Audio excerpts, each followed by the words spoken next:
ఈ సంపూర్ణ రాత్రి ఎప్పుడు వస్తుందా అని ఎదురు చూసండి. ఎప్పుడు వెళ్దాం అని అడుగుతుందండి. 2 సంవత్సరాలు బట్టి చెవిపోటండి. 2 సంవత్సరాలు మందులు వాడిందండి, తగ్గలేదండి. అలాగే ముందు నెల వచ్చిందండి. వచ్చినప్పటికీ చెవిపోటు తగ్గిపోయిందంటండి. ఇప్పుడు సంపూర్ణ రాత్రి ఎప్పుడు వస్తుంది అని అడుగుతుందండి. గొప్ప దేవుడు ఎంతో కార్యం చేశాడండి. దేవుడు సంపూర్ణ రాత్రిలో నా పట్ల చేసిన కార్యం ఏంటంటే, నాకు ఆల్రెడీ బాబు ఉన్నాడండి. బాబు పుట్టప్పుడే 14 సంవత్సరాలు అయింది. చిన్నప్పుడు అడిగేదాన్ని, దేవా నాకు మరొక బిడ్డని ఇవ్వనేసి. అడిగిన ఇన్ని సంవత్సరాలకి దేవుడు మళ్ళీ నా గర్భాన్ని తెస్తాడండి. అప్పుడు 14 సంవత్సరాలు అయిందండి నాకు బాబు పుట్టి. మళ్ళీ దేవుడు నాకు గర్భఫలం ఇచ్చాడు. దేవుడు దీవించును గాక. హాస్పిటల్కి వెళ్తే డాక్టర్ గారు అన్నారంట, పిల్లలు పుట్టే అవకాశం లేదు, కణాలు తక్కువగా ఉన్నాయంటే అని చెప్పారంటండి. సరే మీ దేవుడు ప్రార్థన చేసుకోండి, మీ దేవుడే చేయాలి, ఏం చేయాలని అన్నారంట. అలాగే 1 నెల వెళ్ళారండి అంతే. వెళ్ళిన తర్వాత వెంటనే ఆ బిడ్డ గర్భఫలం దేవుడు ఇచ్చాడు. ఒక్క బిడ్డే కాదండి, దేవుడు 2 బిడ్డలు ఇచ్చాడు. దేవుడికి అసాధ్యమైనది ఏది లేదు, సమస్తం కూడా దేవుడికి సాధ్యమైనది. సంపూర్ణ రాత్రి ఉపవాస ప్రార్థనలో పేరు రాయించి ప్రార్థన చేయించిన తర్వాత నెలలో ఏమి గర్భవతి అయ్యారు. గర్భవతి అయ్యి నెల తప్పిన తర్వాత హాస్పిటల్కి వెళ్ళి చూపించుకుంటే నీ కడుపులో ఒకళ్ళు కదమ్మా 2 ఉన్నారన్నారంటండి. ఆ 2 తీసుకుని ఈరోజు దేవుని సన్నిధికి వచ్చారు. దేవుడు దీవించిన గాక. ఆమేన్. సంపూర్ణ రాత్రి ఉపవాస ప్రార్థనలో విశ్వాసంతో ప్రార్థన చేసుకోగా దేవుడు ఇచ్చినటువంటి ఫలాలు అనమాట అండి, గొప్ప కార్యం అనమాట అండి. దేవునికే మహిమ కలుగును గాక. ఆమేన్. ఆమేన్.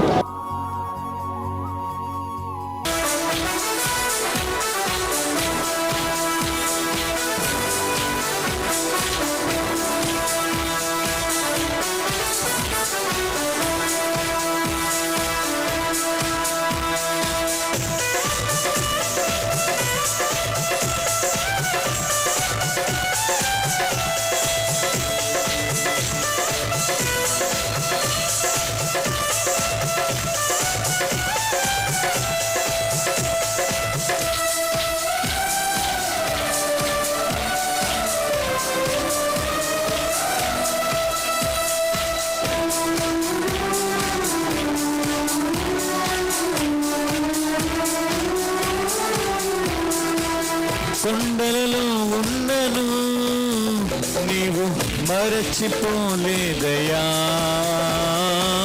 శ్రమలలో ఉన్నను నీవు విడచిపోలేదయా. 2 సార్లు అందరూ కలిసి పాడుదాం. కొండలలో ఉన్నను నీవు మరచిపోలేదయా, శ్రమలలో ఉన్నను నీవు విడచిపోలేదయా. నీది గొర్రె పిల్ల మనసయ్యా, యేసయ్యా గొర్రె పిల్ల మనసయ్యా. నీది గొర్రె పిల్ల మనసయ్యా, యేసయ్యా గొర్రె పిల్ల మనసయ్యా. మేలులు నీ మేలులు మరచిపోలేనయ్యా, మేలులు నీ మేలులు మరచిపోలేనయ్యా.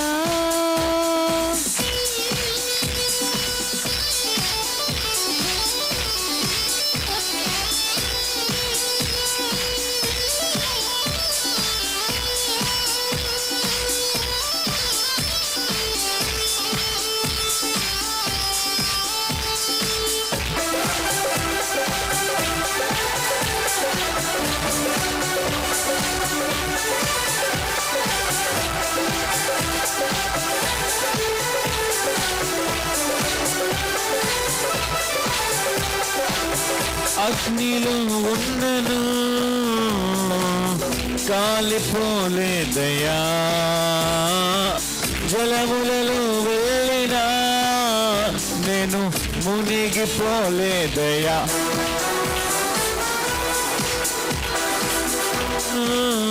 నేను కాలిపోలేదయా, జలములలో ఉన్నను నేను మునిగిపోలేదయా. నీది పావురపు మనసయ్యా, యేసయ్యా పావురపు మనసయ్యా. నీది పావురపు మనసయ్యా, యేసయ్యా పావురపు మనసయ్యా. మేలులు నీ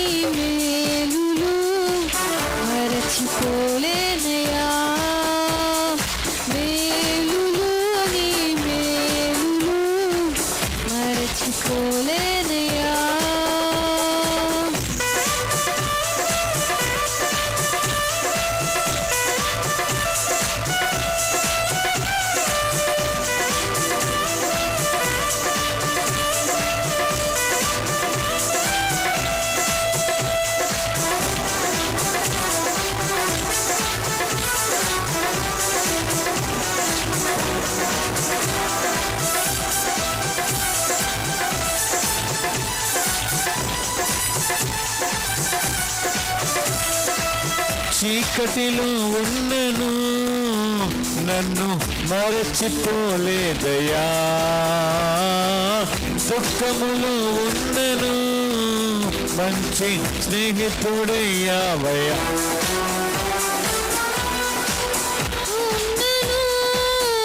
నన్ను మరచిపోలేదయా, దుఃఖములో ఉన్నను మంచి స్నేహితుడయ్యావయ్యా. నిధి ప్రేమించే యేసయ్యా, ప్రేమించే మనసయ్యా, నిధి ప్రేమించే మనసయ్యా, యేసయ్యా, ప్రేమించే మనసయ్యా. మేలులు నీ మేలులు మరచిపోలేనయ్యా, మేలులు నీ మేలులు మరచిపోలేనయ్యా. నా ప్రాణం ఉన్నంత వరకు విరచిపోలేనయ్యా, నా ప్రాణమున్నంత వరకు విరచిపోలేనయ్యా. మేలులు నీ మేలులు మరచిపోలేనయ్యా, మేలులు నీ మేలులు మరచిపోలేనయ్యా. పరాక్రమము గల బలజుడా, నీ కంటికి కనిపించే, నీ చెవులకు వినిపించే, మరి దేనిని గురించి భయపడకు, భయపడకు, భయపడకు.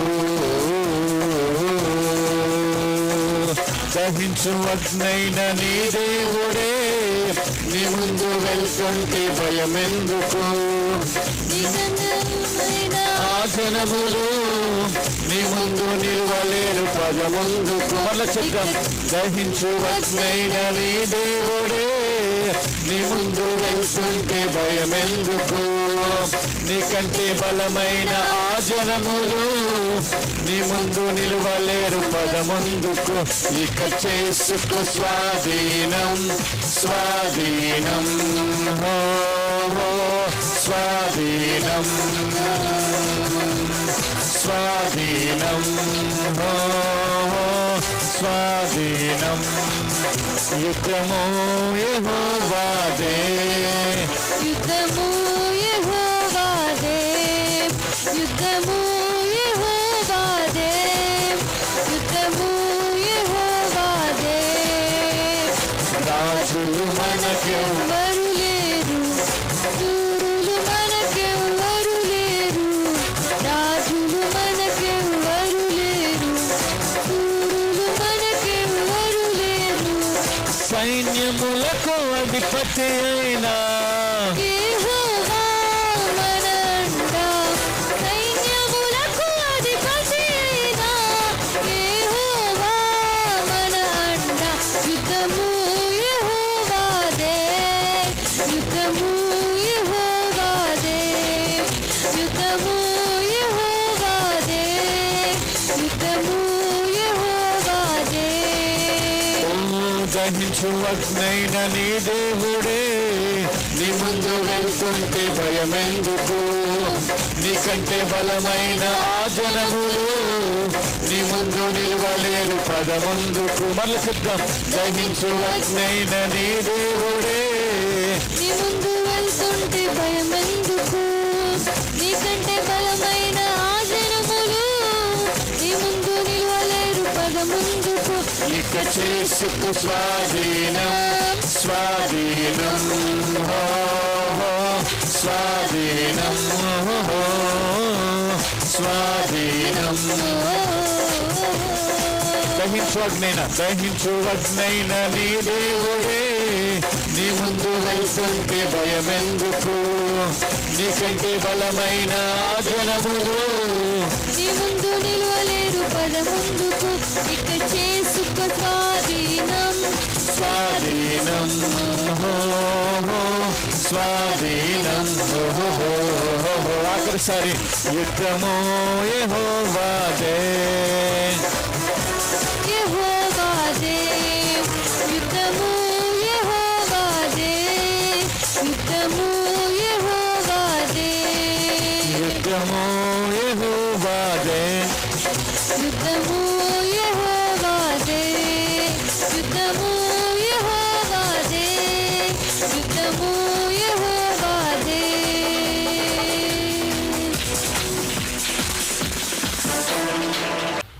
ప్రియులారా, మరి ఆన్లైన్ ప్రేయర్లో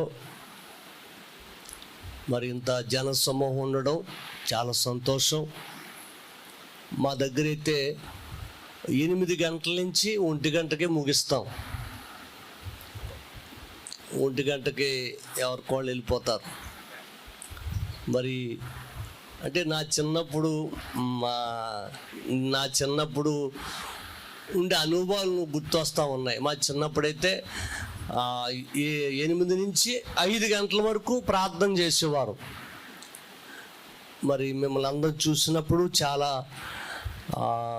హృదయం ఉప్పొంగుతూ ఉంది. మరి నా వినయ్ గారు మరి చక్కని మిమ్మల్ని అమ్మగారు నడిపిస్తూ ఆత్మీయతలో చక్కగా మరి ఆయన రాజ్యమును కట్టడానికి మీ కొరకు చాలా ప్రయాసపడుతున్నారు. ప్రియులారా, దేని వాక్యం వినండి. కొన్ని నా అనుభవంలోంచి కొన్ని మాటలు నేను చెబుతూ దేని వాక్యాన్ని చెప్పాలని ఆశపడుతూ ఉన్నాను. బైబిల్లో యేసు ప్రభువు చాలాసార్లు ఎక్కువ ప్రార్థన కోసం చెప్తూ ఉంటారు. మీరు శోధనలో ప్రవేశించకుండానట్లు మెలకువ కలిగి ప్రార్థన చేయమన్నాడు. తర్వాత నిత్యము విసుకక ప్రార్థన చేయమన్నాడు. ఆయన నిత్యము విసుకక ప్రార్థన చేయమన్నాడు. ఎందుకు ఆ మాట అన్నాడంటే, ప్రియులారా, భోజనం చేసినప్పుడు విసుగు రాదు.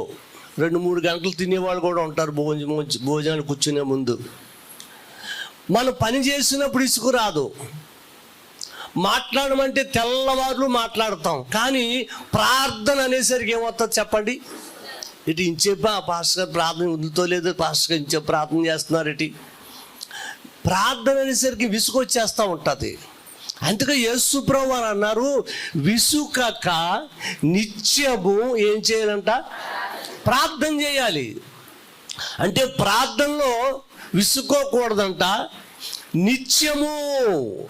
మీరు చూడండి, మనం ఉదయం లేచిన వెంటనే టిఫిన్ చేస్తాం, మధ్యాహ్నం అవగానే భోజనం చేస్తాం, 3 గంటలకి బ్రేక్ఫాస్ట్, మళ్ళీ పకోడీ ఏదో నవ్వులుతూ ఉంటాం.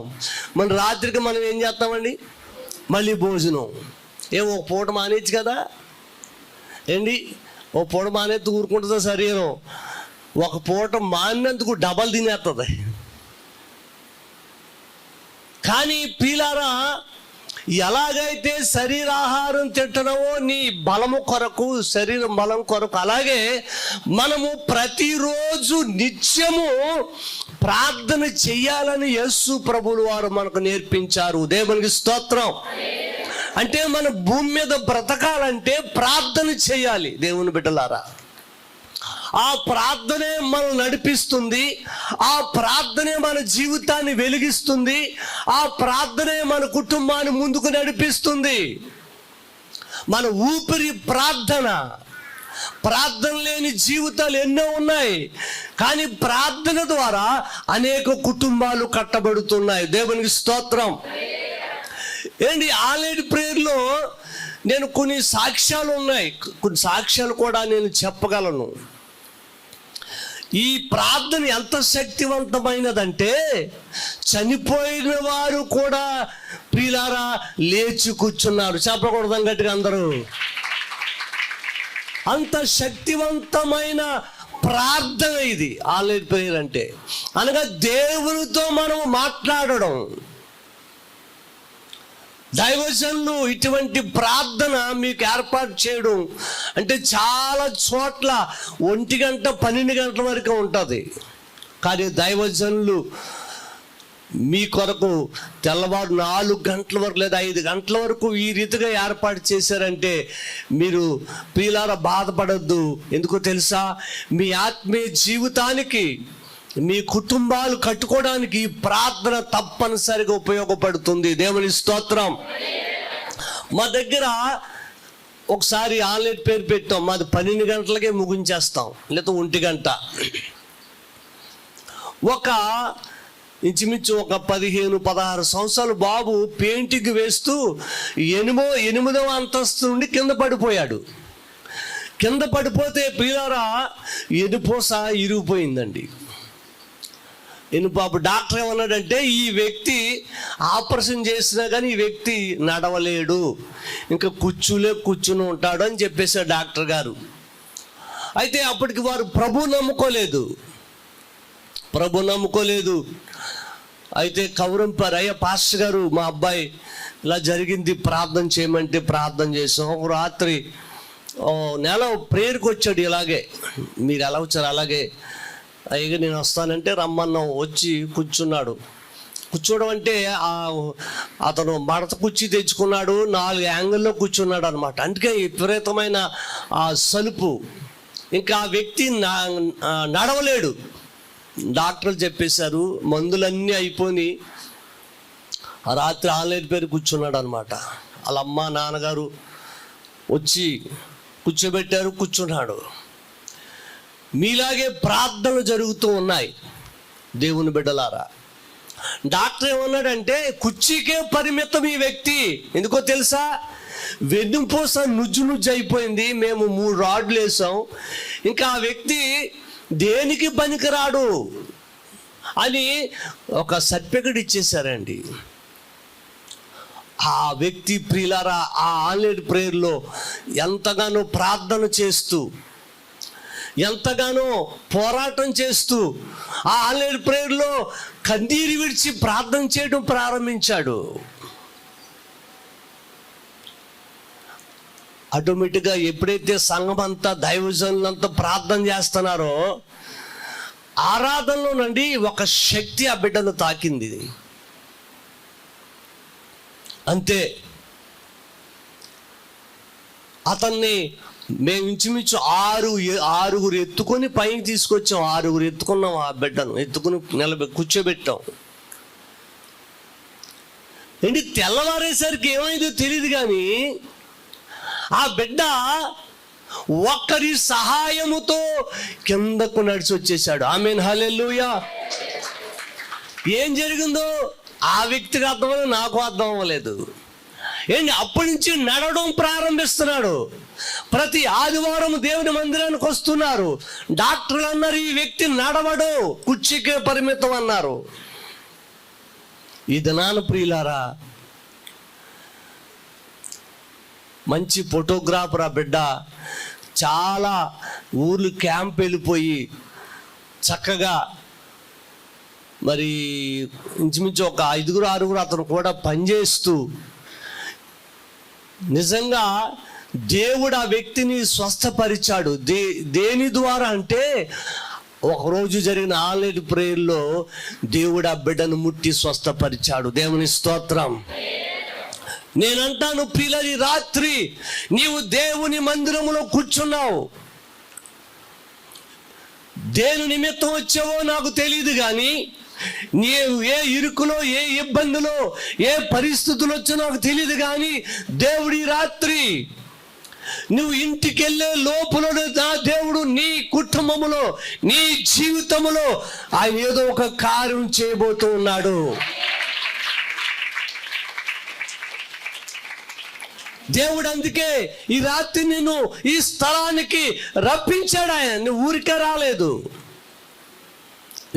రాలేదు, నిద్ర మానుకొని వచ్చావంటే ఏదో దేవుడు ఒక ప్రత్యేకమైన అభిషేకముతో, ఒక ప్రత్యేకమైన దృష్టితో నీవు ఇక్కడికి వచ్చావు. నువ్వు అడుగు బయటికి వెళ్ళే లోపలనే దేవుడు నీ కుటుంబంలో, నీ జీవితంలో, లేకపోతే నీ వ్యాపారంలో అవ్వచ్చు, నీ గృహంలో అవ్వచ్చు, ఏదో ఒక కార్యము నీ జీవితంలో చూడబోతూ ఉన్నావు దేవుని బిడ్డలారా. ఆ వ్యక్తి డాక్టర్లు అన్నారు ఇది నా వల్ల కాదు, నడవడన్నారు అంతే. కానీ ఇతను నడుస్తూ ఉన్నాడు, ఎవరి సహాయం లేకుండా నడుస్తూ ఉన్నాడు. నీవు ఏ స్థితిలో నుండి పడితావో ఆ స్థితిని మనం ఏం చేయాలంట? జ్ఞాపకం చేసుకోవాలా. దేవుడు దేన స్థితిలో ఉన్నప్పుడు ఆ వ్యక్తిని బాగు చేశాడు. కనుక దేవుని బిడ్డలారా, నేను అంటాను, మీరు ఎంత అదృష్టవంతులంటే మీ దైవజనుల అమ్మగారు మీ కొరకు ఎన్నో ప్రయాస పడతా ఉంటారు. ఎప్పుడైనా మా ఇంటికి వచ్చినప్పుడు, కాకినాడ వచ్చినప్పుడు, ఏదన్నా ఫోన్ చేసినప్పుడు ఎక్కువ ప్రార్థన చేస్తూ ఉంటారు. చూసారా, నేను అంటాను ప్రియులారా, మీ బంధువులకి లేని ఆ బాధ ఏంటి, మీ తల్లిదండ్రులు లేని బాధ ఎవరికుంటో తెలుసా? దైవజనులకు ఉంటుంది. దేవుని స్తోత్రం. ఒకవేళ ఎవరైనా హాస్పిటల్లో ఉన్నారనుకోండి, ఒకవేళ బంధువులు వస్తారు, స్నేహితులు వచ్చి చూస్తారు, అమ్మ వెళ్తానే టాటా చెప్పేసి వెళ్ళిపోతారు. కానీ హాస్పిటల్ తిరిగి ఇంటికి వచ్చే వరకు కూడా ఏంటి, దైవజనులు నిద్ర పట్టదు. అయ్యో ఆ తల్లిగారు ఎలా ఉన్నారు, తల్లిగారి కొరకు ప్రార్థన చేస్తా, ఇంటికి వచ్చే వరకు కూడా ప్రార్థన ప్రార్థన ప్రార్థన. ఎందుకో తెలుసా ఏంటి, నేను అంటాను, ఒకవేళ అన్నదమ్ములు ఉండొచ్చు, బంధువులు ఉండొచ్చు, స్నేహితులు ఉండొచ్చు, కానీ వారికి కొంతవరకే బాధ్యత. కానీ దైవజనులకు బాధ్యత అందరికంటే ఎక్కువ మీ మీద ఉంటుంది. ఆమేన్, హల్లెలూయా. వారు ఎక్కడున్నారో, వారు ఎలాగున్నారో, మేము ఎక్కడికైనా వెళ్ళి మా మైండ్ అంతా ఎక్కడుంటా చెప్పండి, మీ మీద ఉంటుంది. అంటే మా పనుల కంటే, మా పనుల భారము కంటే మీ భారం మాకు ఎక్కువ. అందుకే అంటాడు పౌలు భక్తుడు. కనుక ఈ రాత్రి నేను అంటాను, వచ్చిన వారందరూ ధన్యులు. మీరు ఇంటికి వెళ్ళే లోపులోనే దేవుడు మీ పట్ల, మీ కుటుంబములో దేవుడు కార్యం చేయబోతూ ఉన్నాడు. వాక్యం చదువుకుందాం. లోక రాసిన సువార్త 7వ అధ్యాయము 11 నుంచి చదువుకుందాం. 11 వచనము. వెంటనే ఆయన నా ఈయనను ఒక ఊరికి వెళ్ళుచుండగా,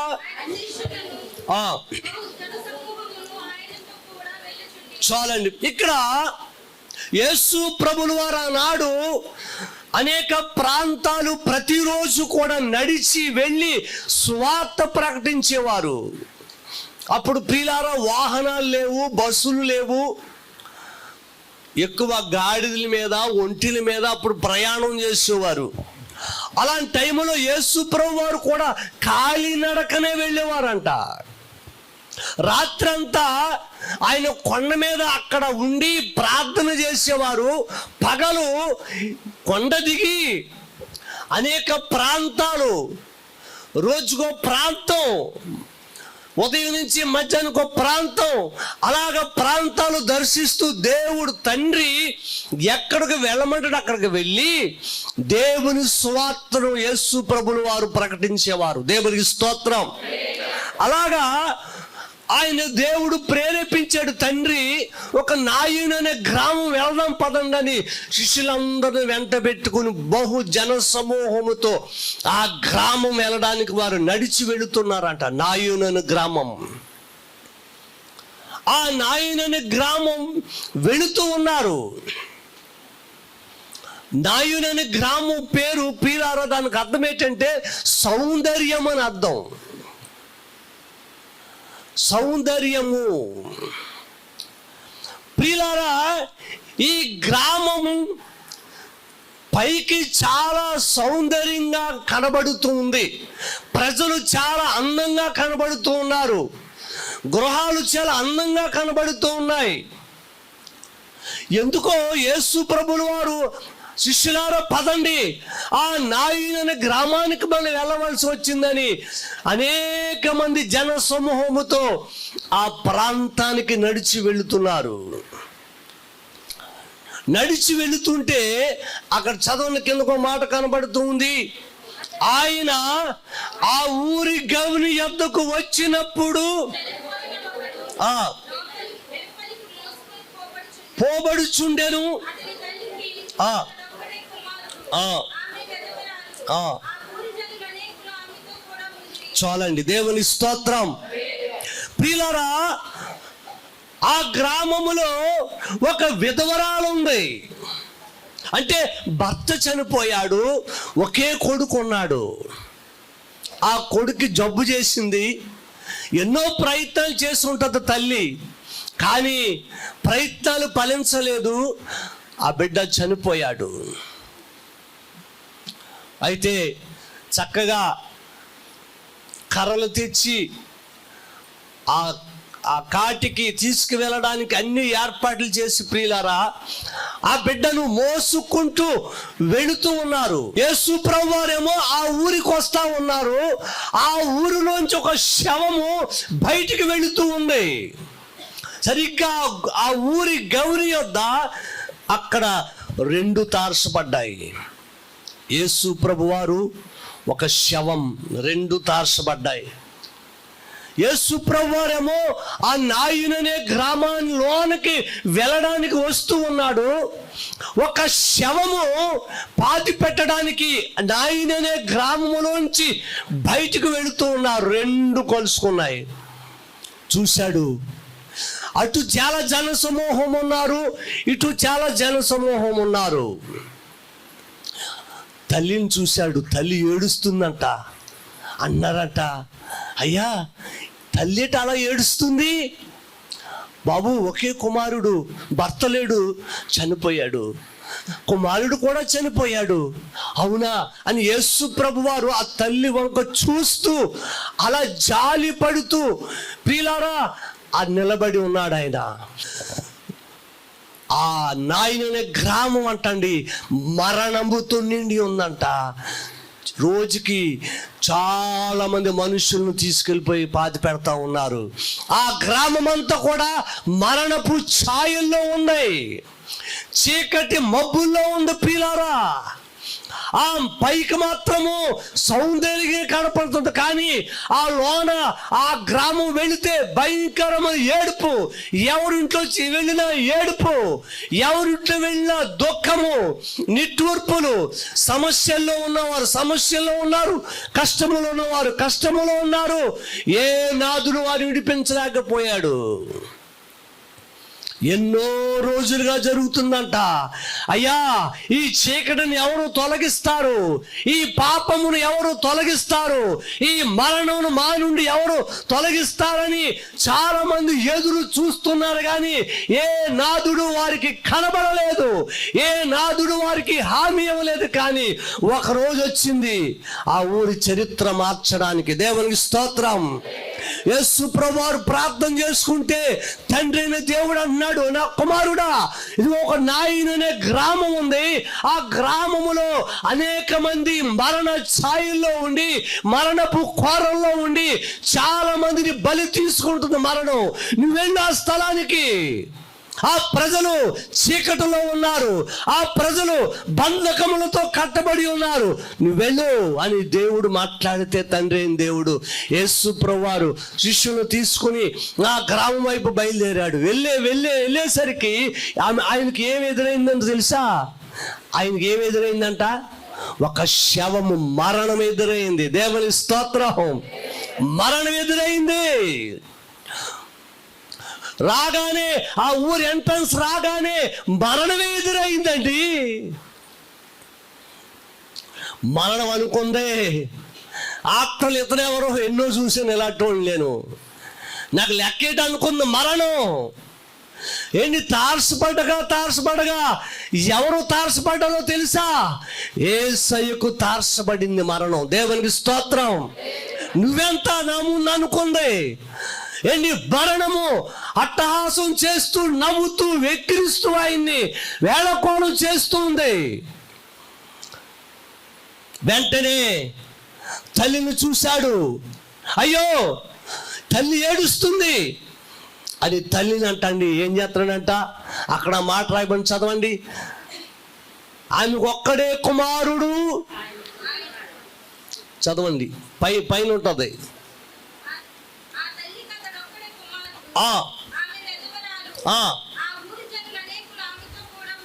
ఉండిరి ప్రభు ఆమెను చూచి ఆమె యందు కనికరపడి, ఆమేన్ హల్లెలూయా. ప్రియులారా, ఆయన ప్రియులారా శవం వైపు చూడలేదు, రోధిస్తున్న వారిపై చూడలేదు. కానీ ఎవరేమో చూశాడు? ఏ తల్లి అయితే కొడుకును పోగొట్టుకుని సమస్యల చేత, ఇబ్బందుల చేత, బంధకముల చేత కట్టబడి ఉందో ఆ తల్లిని చూసి దగ్గరికి వెళ్ళాడు. అమ్మా ఏడవద్దు, చెప్పకూడదాం గట్టిగా, ఏడవద్దు, నేను ఉన్నాను నీకు, ఏడవద్దు అన్నాడు. దగ్గర చేర్చుకున్నాడు ఆయన. అనుకుంటాను, ఇదేంటి బాబా, చాలా మంది చనిపోతున్నారు, నా కొడుకు చనిపోయాడు, నువ్వేం చేస్తావేంటి అన్నట్టుగా చూస్తుంటే విధవరాలు. ఆయన ఎవరో కాదు, ఆయన ఎవరో తెలియదు ఈమెకు, ఆయన ఎవరో కాదండి, మరణపు ముళ్ళునే విరిచిన దేవుడు. ఆమేన్ హల్లెలూయా. మరణాన్ని జయించి మృత్యుంజయుడై ఆయన లేచిన దేవుడు ఆయన. అలాగని వారికి తెలీదు. ఈ దినాన్న చాలా మంది శరీర మరణముతో చనిపోతున్నారు, పక్కన పెట్టండి. చాలా మంది దినాన్న ప్రియులారా ఆత్మీయంగా చనిపోతూ ఉన్నారు. పైకి నీవు బ్రతుకుతున్నావు, పేరు మట్టుకు బ్రతుకుతున్నావు, కానీ నీవు మృతుడవే. నీకు జీవించున్న పేరు మాత్రం ఉంది. నువ్వు పేరు పెట్టుకున్నావు, నేను జీవిస్తున్నాను, నేను దేవుని మందిరానికి వెళుతున్నాను, నాకు బాగా అనుకుంటున్నావు. కానీ నీవు ఎలా అంటాడో తెలుసా? మృతుడవే. నీవు ఆధ్యాత్మికంగా నీవు చనిపోయావు. కష్టముల చేత, ఇబ్బందుల చేత, రకరకాల శోధన చేత నలిగిపోయి ఇక నాకెందుకులే ఈ బ్రతుకు అనుకుంటున్నావు. కానీ దేవుని బిడ్డలారా, నిన్ను బ్రతికించడానికి, నిన్ను వెలిగించడానికి, నీ కట్లు విప్పడానికి, నిన్ను దర్శించడానికి, నీ కుటుంబముల ఆనందం ఇవ్వడానికి ఒక యేసయ్య, మరణాన్ని తిరిగి లేచిన యేసయ్య నీ ఇంటిలోనికి, నీ హృదయములోనికి ఆయన వస్తూ ఉన్నాడు. ఇదనా ఆమేన్ హల్లెలూయా. ఎప్పుడైతే దేవుని బిడ్డలారా వెళ్ళిపోతున్నారంట, ఆగండి వెళ్ళిపోతున్నారంట, వెంటనే పాడిని పుట్టాడు, ఆగారు, కింద పెట్టారు. అప్పుడు అంటున్నాడు, ఏమంటున్నాడు? ఏమని పిలుస్తున్నాడు? చిన్నవాడా లెమ్మని పిలువగా. దేవుని స్తోత్రం. ఎప్పుడైతే ఆ పాడిని కింద పెట్టారో చిన్నవాడా లేని చేయి పట్టుకున్నాడు, లేచాడు. లేచి ఆ కొడుకుని ఎవరికి అప్పగించాడో తెలుసా? తల్లికి అప్పగించాడు. చెప్పకూడదాం గట్టిగా. దేవుని బిడ్డలారా, నేనంటే ఈ రాత్రి దైవజనులు ఎంతో ప్రయాసపడి మీ కొరకు శ్రమిస్తూ ఈ ఆన్లైన్ ప్రేయర్ పెట్టారు. ఎందుకో తెలుసా? నీవు ఆత్మీయంగా బలపడాలి, నీ బిడ్డలు చక్కగా చదువుకోవాలని, నువ్వు ప్రయోజకుడు అవ్వాలని, నువ్వు చక్కగా ఒక గృహంలో కట్టబడాలని, ప్రభు కొరకు దగ్గరగా ఉండాలని, ఆధ్యాత్మికమైన స్థితి నీకు రావాలని దైవజనులు ఈ కూడికను ఏర్పాటు చేశారు. ఎందుకో కాదు, ఎప్పుడైతే ఏర్పాటు చేశారో దేవుడి రాత్రి నీతో మాట్లాడుతున్నారు. నువ్వు ఏ పరిస్థితిలో ఉన్నవి రాత్రి దేవుడు చూస్తూ ఉన్నాడు. నీ పరిస్థితిని ఎరిగిన వాడు.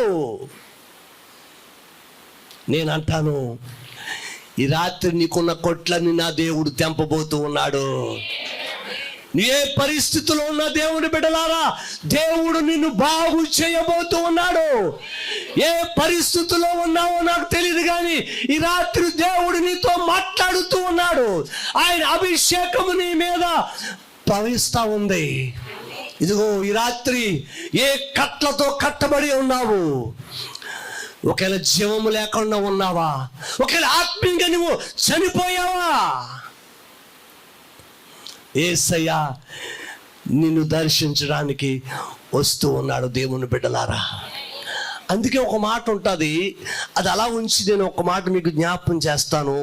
ఒక చక్కని మాట మనకు కనబడుతూ ఉంటుంది. చూడండి, మత్తయి సువార్త 4వ అధ్యాయములో 16వ వచనం చదవండి. ఒక చక్కని మాట మనకు కనబడుతూ ఉంటుంది. మత్తయి సువార్త 4వ అధ్యాయము 16వ వచనము.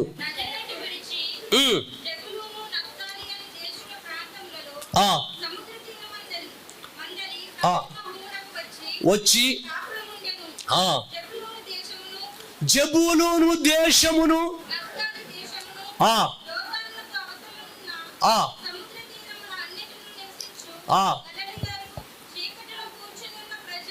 చీకటిలో కూర్చున్న ప్రజలకును గొప్ప వెలుగు చూచిరి. మరణ ప్రదేశములోను మరణ ఛాయల్లోను కూర్చుని ఉన్న వారికి వెలుగు ఉదయించెను. ఆమేన్, హల్లెలూయా.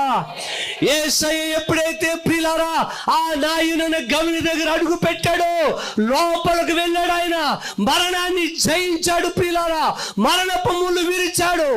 ఆమెకున్న కష్టాన్ని తీర్చి కుమారుని బ్రతికించి, అమ్మా ఇదిగో నీ కుమారుడి ఇంటికి వెళ్ళు, నేను మీ ఊర్లోకి వస్తున్నాను.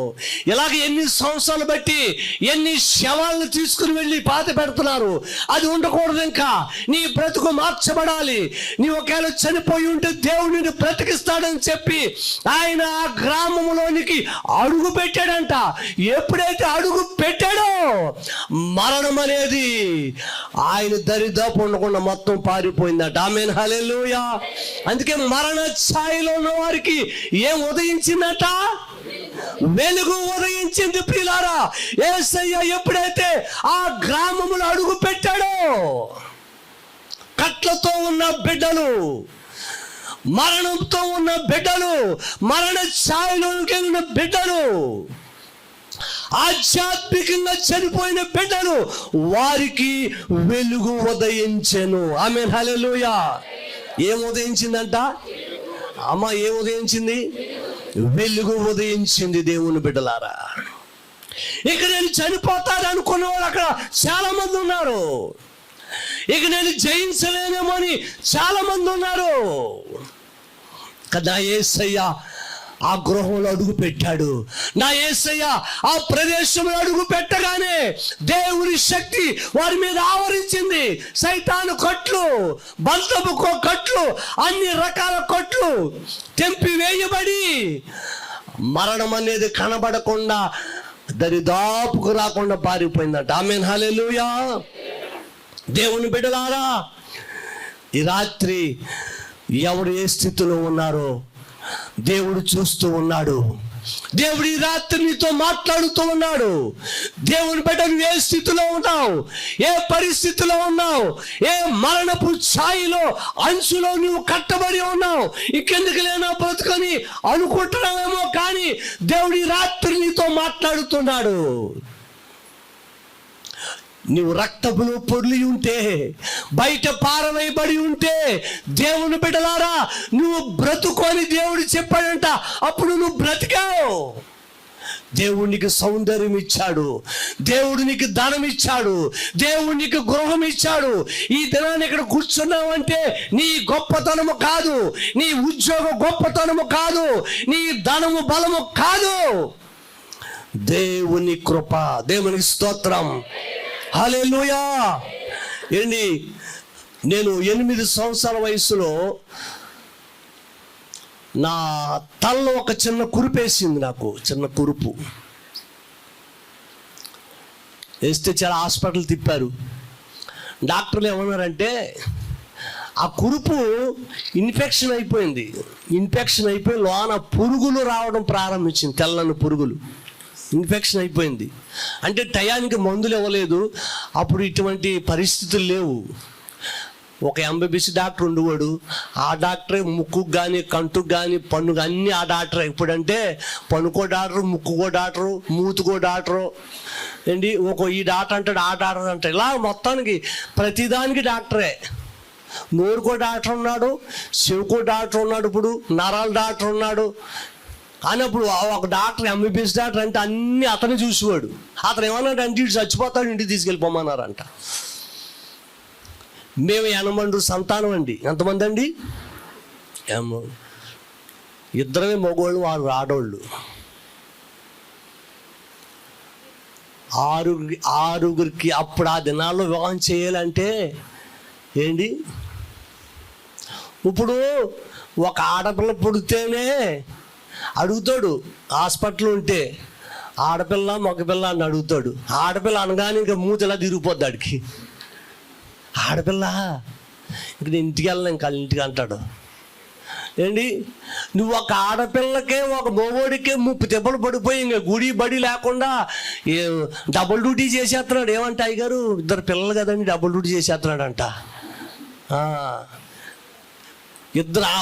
ఒక్క కొడుకే ఒక కూతురికే నువ్వు 30 దెబ్బలు పడుతున్నావు. ఆ రోజుల్లోనండి 6 ఆడపిల్లలకి పెళ్లి చేయండి మామూలు అనుకుంటారా? ఇప్పుడులాగా వసతులు లేవు. దేవుడు అందరికి వివాహాలు జరిగించాడు. ఆమేన్, హల్లెలూయా, హల్లెలూయా. నేను 4వ, నాకంటే 3 పెద్దోళ్ళు ఉన్నారు. అయితే అన్ని హాస్పిటల్ అయిపోయిన తర్వాత మా తాతయ్య గారు అన్నారు, అన్నీ తిప్పేశాను అన్నారు. అయితే ఓ పని చేయండి, ఇంకా డాక్టర్గా చచ్చిపోతారు అన్నారు కదా. ఆ రోజు అలాగే ప్రార్థన జరుగుతుంది అక్కడ. మా తాతయ్య గారు అన్నారంట, ఓ పని చేయండి, ఇంకా అన్ని హాస్పిటల్ మందులు అయిపోయినాయి కదా, చర్చిలో పడేయండి, ఆన్లైన్ పేరు జరుగుతుంది కదా, ప్రార్థన చేద్దాం. మీరు మాట అనుకోండి, నా కొడుకు బతికితే సేవకు సమర్పిస్తాను అనుకోండి, చచ్చిపోతే కప్పెడానికి తెల్లదని అన్నారంట. అయితే నన్ను ఏం చేయాలంటే తీసుకొచ్చి, అప్పటికే కోమలో ఉన్నాను, తిండి వెళ్ళట్లేదు, భయంకరమైన స్మెల్ వచ్చేస్తుంది. తీసుకొచ్చి ఎక్కడ పడిచారు? చర్చిలో పడిచారు. మధ్యన తెల్లవార్లు ప్రార్థన చేస్తున్నారు. మరి ఆ రోజు ఉపవాసం ఉన్నారు మా తల్లిదండ్రులు. ప్రభువా, బ్రతికింతే నీ సేవ చేస్తాడు, వీడు చచ్చిపోతే కప్పెడతామని ప్రార్థన చేస్తున్నారంట. ఏంటి ప్రార్థన చేస్తున్నారు? దైవ సేవకులు ప్రార్థన చేస్తున్నారు, దేవుని అభిషేకంతో భాషలు మాట్లాడుతున్నారు అక్కడ. నేను అప్పటికీ కోమలో ఉన్న, నాకేమీ తెలడం లేదు. రాత్రి 1 గంట అవుతుందండి. ప్రార్థన చేస్తుంటే ఒక బలమైన ఒక అగ్ని నిప్పులాగా, అగ్ని నిప్పు ఒక ఇంత బాల్లా ఉన్న నా బాలు నా తలలోంచి నా నోట్లోకి వెళ్ళిపోయింది. ఆమేన్, హల్లెలూయా. ఒక ప్రకాశమైన ఒక వెలుగులా వచ్చింది, నా ముఖాన్ని తాకిన వెంటనే నా తలలోంచి నా నోట్లోకి వెళ్ళిపోయిందండి. వెళ్ళిపోయినే తురుక్కు పడలేసాను. అమ్మా ఏంటి, ఏదో ఒక అగ్ని నాలోకి వెళ్ళిపోయింది, ఇదంతా ఏదో అయిపోతుందని నేను లేచి నిలబడ్డాను. ఏట్రా అని మొత్తం లైట్ చూపుడు ఏది కనబడతలేదు. ఏంటి ప్రియులారా, ఎప్పుడైతే లైట్ వేసారో చూసేసరికండి ఒక 4-5 పురుగులు రాలిపోయి ఉన్నాయి, మెదులుతున్నాయి. ఈ పుండంతానండి మారిపోయింది. చెప్పకూడదాం గట్టిగా. మాడిపోయిందండి. ఎన్నో మందులు వాడారు కానీ ఇన్ఫెక్షన్ తగ్గలేదు. ఎప్పుడైతే ఆ ప్రార్థనలో దేవుడు దర్శించాడు, వెలుగుతో దర్శించాడు, పరిశుద్ధాత్మతో దర్శించాడు, ఆ ఏడుపు విని రాత్రి దేవుడు ప్రియులారా నా తలలో ఉన్న కురుపును దేవుడు స్వస్థపరిచాడు. ఉదయం లేచేసరికి కానీ ఏం లేదని గాయం మారిపోయింది. ఆ డాక్టర్ అన్నాడు, తీసుకెళ్ళారు ఉదయం. ఏమన్నారు? బతికితే నీ సేవ చేస్తాడు, చచ్చిపోతే కప్పెడేమన్నారు తాతయ్య గారు. ఉదయం డాక్టర్ దగ్గరికి వెళ్ళి డాక్టర్ ఏమన్నా, ఏటయ్యా ఎక్కడ తీసుకెళ్ళావు అన్నారు. ఎక్కడికి తీసుకెళ్ళదండి, అక్కడ యేసుదాస్ గారు ఆయన ఒకడు ఉన్నాడు, ఆ చర్చిలోకి వెళ్ళి ప్రార్థన చేసాం రాత్రి, ఏమో మరి ఏమైంది తెలీదు. ఓహో అమ్మా, దేవుడు మీ కొడుకును ముట్టాడు. ఆమేన్, హల్లెలూయా. డాక్టర్ కూడా సాక్ష్యం ఇచ్చాడు.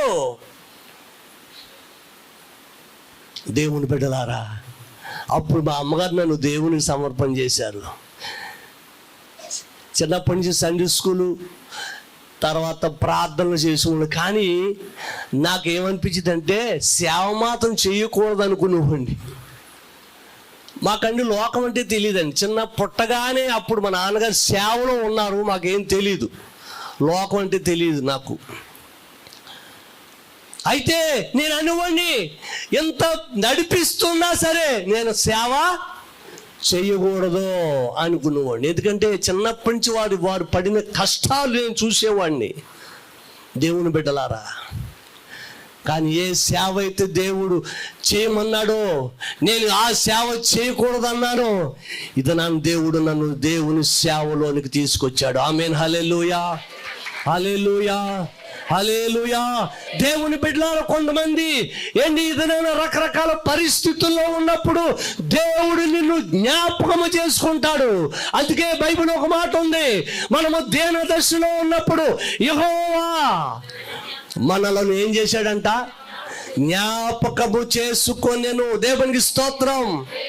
ప్రియులారా, నేను అంటాను, ఒకప్పుడు నువ్వు పాపములో ఉన్నావు, ఒకప్పుడు నువ్వు శాపములో ఉన్నావు, మరణపు ఛాయలో ఉన్నావు. కానీ దేవుడు అంటున్నాడు, నిన్ను బాగు చేసేవాడను నేనే, నిన్ను పోషించేవాడను నేనే, నిన్ను ఎత్తుకొని మోసేవాడను నేనే. దేవుని స్తోత్రం. ఏంటి పిల్లల్ని ఎన్ని సంవత్సరాలకు ఎత్తుకుంటాం చెప్పండి? పిల్లల్ని ఎన్ని సంవత్సరాలకు ఎత్తుకుంటాం చెప్పాలా? 5? ఇప్పుడు 5 వరకు ఎత్తుకుంటున్నారా? ఎనుపోసు వంగిపోద్ది ఎలాగప్పటికి. ఇప్పటికే వంగిపోతున్నాయి ఎనుపోసులో. ఇప్పుడైతే ఇంకా పిల్లలు ఎత్తుకుంటలేదండి. ఎవరు ఎత్తుకుంటున్నారు? ఇప్పుడు ఏమైనా హాస్పిటల్కి వెళ్ళాలనుకో, తల్లి ఎత్తుకుంటుంది, కూతురు ఏం చేస్తుంది? వెనకాల నడుస్తుంది. ఆ ఓపికలు ఏమమ్మా.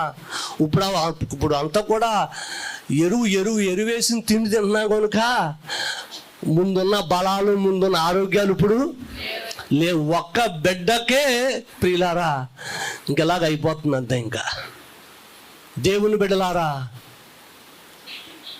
అన్ని పరిస్థితుల్లో దేవుడు మనలను జ్ఞాపకము చేసుకొని, ఏమీ లేని స్థితి నుండి దేవుడు నిన్ను ఇంతవరకు నిన్ను తీసుకుని వచ్చాడంటే నువ్వు ఎంత అదృష్టవంతుడో తెలుసా? ఈ కృప బయటి వారికి లేదు. దేవునికి స్తోత్రం. ఈ భాగ్యము బయటి వారికి లేదు. అలాంటి కృప నీకు ఇచ్చాడు. చీకటిలో, మరణములో, మరణపు ఛాయలో నువ్వు ఉన్నావు. అలాంటప్పుడు దేవుడు నిన్ను జ్ఞాపకం చేసుకుని, దేవుని బిడ్డలారా, ఇక్కడ కూర్చుని హాయిగా ఉన్నావంటే నీ కోసం యేసయ్య ఎంత శ్రమ పడ్డాడండి తెలుసా? ఎప్పుడైనా ఆలోచించావా అమ్మ? ఎప్పుడైనా ఆలోచించావా? ఏంటి నేను అంటాను, అప్పులు ఉన్నవాడికి అంట నిద్ర పట్టదంట. అమ్మ, అప్పులు ఉన్నవాడికి ఏం పట్టదంట? నిద్ర పట్టదంట. పడుకున్నా కానీ జ్ఞాపకం అప్పు ఇలాగా ఎంత ఉంది, దీనికి చక్ర వడ్డీ అయిపోయింది, లోన ఆలోచించుకుంటుందండి బుర్ర. నేనంటాను దేవుని బిడ్డలారా, నీవు ఇప్పుడు చక్కగా హ్యాపీగా నిద్రపోతున్నావంటే ఆ భారం అంతా ఎవరు భరిస్తున్నారు? ఆమేన్, హల్లెలూయా. అందుకంటే నీ భారము యెహోవా మీద మోపము, ఆయనే నీ హృదయ వాంఛలను. ఆమేన్, హల్లెలూయా. నేను అంటాను ప్రియులారా, నీకు అప్పు ఉందా? నీకు కష్టాలు ఉన్నాయా? నీకు నిందలు ఉన్నాయా? అమ్మ, భయపడకండి. నీ భారం అంతా ఎవరి మీద వేయాలా? ఏంటి ఆలోచించకండి అబ్బా. అప్పుడు ఎక్కువ ఆలోచిస్తే నరాలు పగిలిపోతున్నాయి. ఆలోచించకూడదు. దేవుడు నీకు చక్కని ధైర్యం ఇచ్చాడు, మంచి దైవజనులు ఇచ్చాడు. మీ కొరకు తెల్లవారుజామున ప్రార్థన చేస్తున్నారు. దేవునికి స్తోత్రం.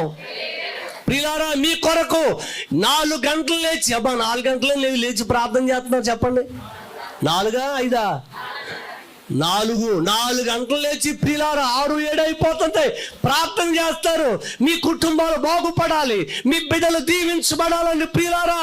అనారోగ్యమైన, చలైన, మంచైన, వానైనా సరే మీ కొరకు 4 గంటలు లేచి మీ కొరకు ఎంత ప్రయాసపడుతున్నారో తెలుసా?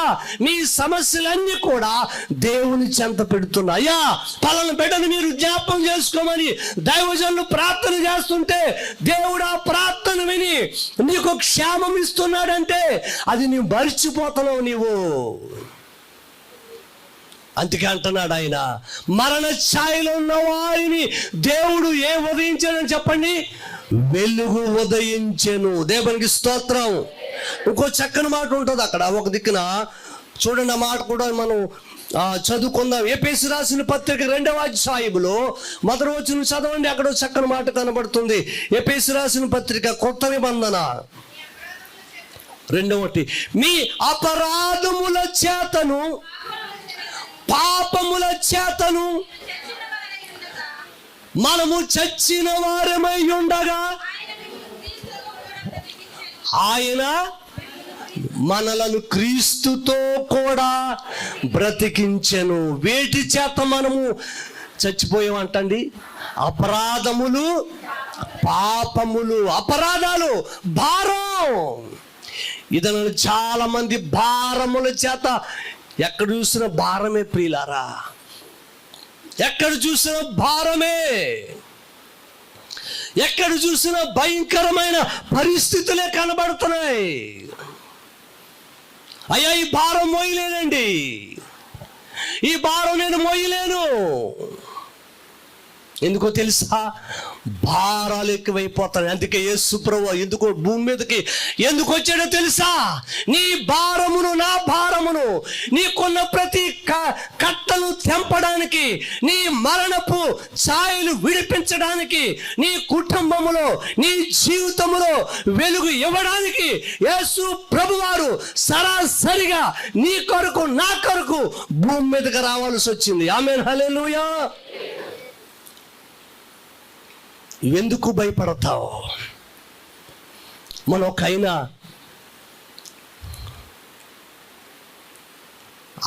దాన్ని ఏమంటారు, సిటీ స్కానింగ్ ఉంటుంది కదా, సిటీ స్కానింగ్ ఉంటుంది. అందులో పెడితే అది ఏం చేద్దాం, అలా మిషను అలా స్కానింగ్ తీస్తుంది. వెళ్ళేసరికి బాగానే ఉన్నాడండి, అందులో పెట్టారు, అల్లిపోయి ఉంటాడు పాపం, అల్లిపోయి ఉంటాడు. ఒక క్యాక్ వేసాడంటే ఆఫ్ చేస్తే బాగుండు, రెండో క్యాక్ ఆఫ్ చేస్తే చచ్చిపోయాడు, అందులోని చచ్చిపోయాడు. అమ్మో అమ్మో గుండు కొట్టుకుంటే బయట తీసి ఏడ్చి అంటే పిల్ల అల్లిపోయాడు అనమాట. అందులో నువ్వు సిటీ స్కానింగ్కి అల్లిపోతున్నావు. ఏం చచ్చిపోయి ఏం సాధిందామని, బ్రతుకుండగా ఏం సాధిందామని నీకు అంత భయపెట్టి నీకు పోతే పోతాం అండి. మనం అండి మొండి తెగించాలంట. దేవుని స్తోత్రం. అందుకే పౌలు అంటాడు కదా, బతికితే క్రీస్తుకు, చావైతే చప్పలు కొట్టు గట్టిగా, కొట్టు గట్టిగా. ఏంటో మనం అవసరమైతే మొండిగా ఉండాలంట. అర్థమైందా? అందుకే పౌలు అంటాడు, రా మరణమా, చస్తే చస్తాను, చచ్చిపోతే నీ దగ్గర ఉంటాను, బ్రతికితే నీ సేవ చేస్తాను. ఆమేన్, హల్లెలూయా. ప్రియులారా, భయపడకో. ఏదో మరణం వస్తుందని, ఏదో నా మీద రకరకాల పరిస్థితులు వస్తున్నాయని భయపడకో. నీ భయం అంతా కూడా యేసయ్య మోసాడు. ఆమేన్, హల్లెలూయా. నీ కొరకు దైవ సేవకులు ప్రయాసపడి ప్రార్థన చేస్తున్నారు. నీకెందుకు భయము? నీకెందుకు పరిస్థితులు అలాగా చేయి జారిపోతూ ఉన్నాయి? భయపడకో. దేవుని కొరకు ఒక అడుగు ముందుకై. ఆమేన్, హల్లెలూయా. ఒక అడుగు ముందుకై, ఒక అడుగు. భయపడకో. జాగ్రత్త. ఒక భయంకరమైన పట్టణము నశించిపోతూ ఉంటే, పాడైపోతూ ఉంటే యేసు ప్రభుల వారు స్వయంగా అక్కడికి వచ్చేసాడు. ఆయన చీకటిలో ఉన్న ప్రజలను, కృంగిపోయిన ప్రజలను, పాడైపోతున్న ప్రజలను నా యేసు ప్రభుల వారు అక్కడ త్యాగము చేసి ఆ మరణాన్ని తప్పించి, ఆ పాప శిక్షను తప్పించి ఇదనాన మనలను సజీవులుగా నిలవబెట్టాడు. ఆమేన్, హల్లెలూయా, హల్లెలూయా. దేవుని బిడ్డలారా, నేనంటాను, మనము నమ్ముకున్న దేవుడు ఎవరో తెలుసా? సజీవుడు. నువ్వెందుకు భయపడతావు? మా అమ్మగారు, నాన్నగారు ఉప్పాడ తాతయ్య గారండి 30 రూపాయలు అప్పు అంట. అప్పుడు ఎంత అంటండి?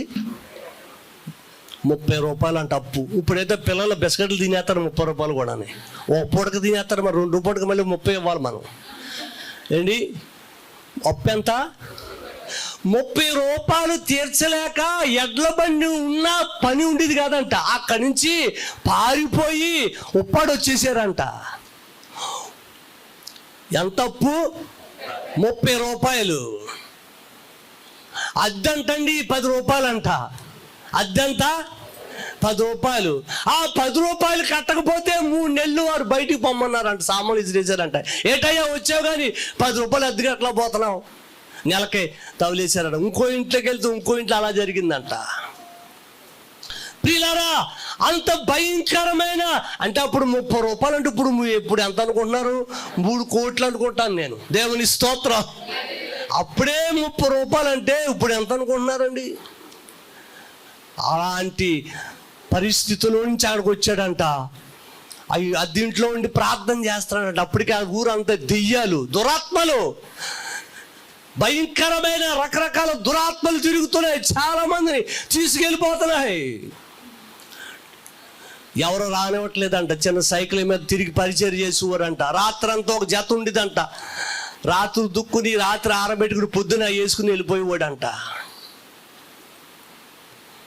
తిన్నాక తిండి ఉండేది కాదు.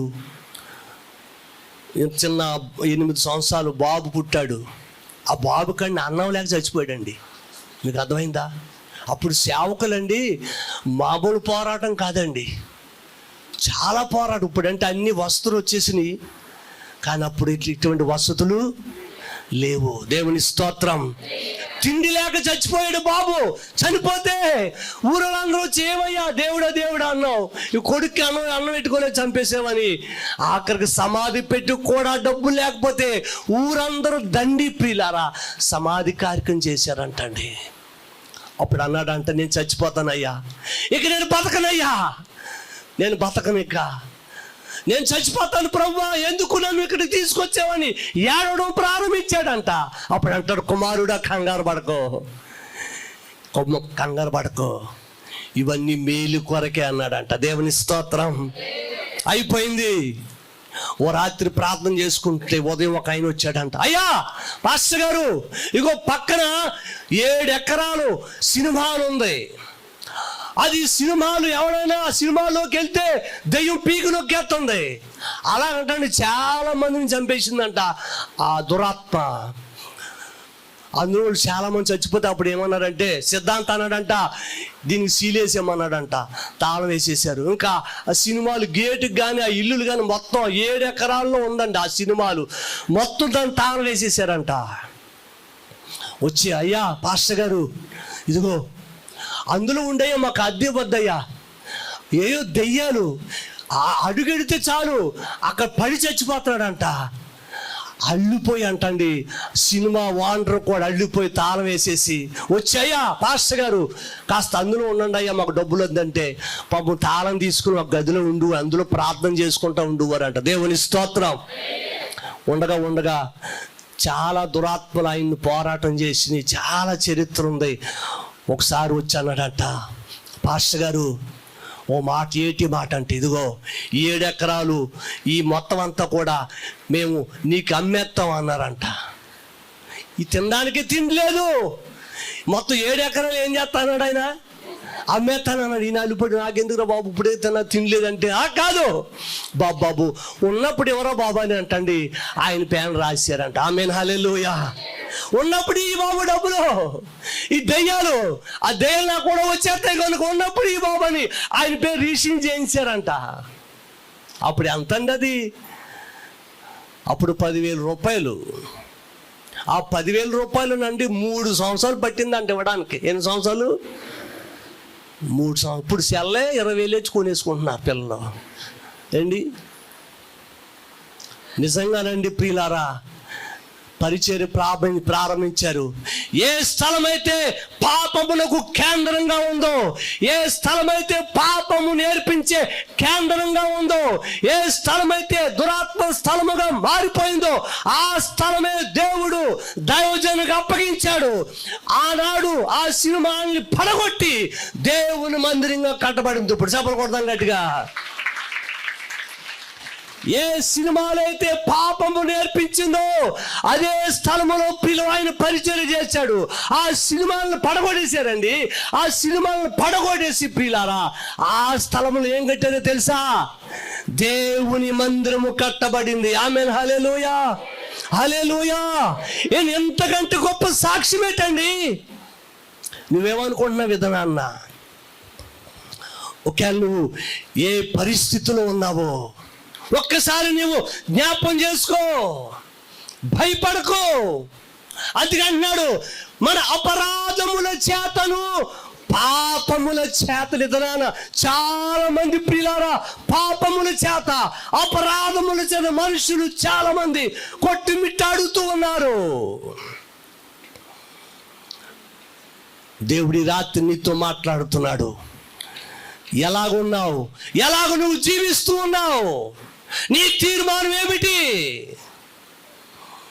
అందుకే అంటున్నాడు, నువ్వు అపరాధముల చేత ఉన్నావేమో, ఒకవేళ కాని పరిస్థితిలో ఉన్నావేమో. దేవుడు అంటున్నాడు, భయపడకు, నేను నీ గృహంలో అడుగు పెట్టబోతున్నాను. ఆమేన్. హల్లెలూయా, హల్లెలూయా. దేవుని బిడ్డలారా, యేసయ్య ఈ దినాన నీకు క్షేమం ఉందంటే, ఈ దినాన్ని నువ్వు చక్కగా బ్రతుకుతున్నావంటే, నా యేసయ్య నీ ఇంటిలో అడుగు పెట్టాడు. నా యేసయ్య నీ హృదయంలో అడుగు పెట్టాడు.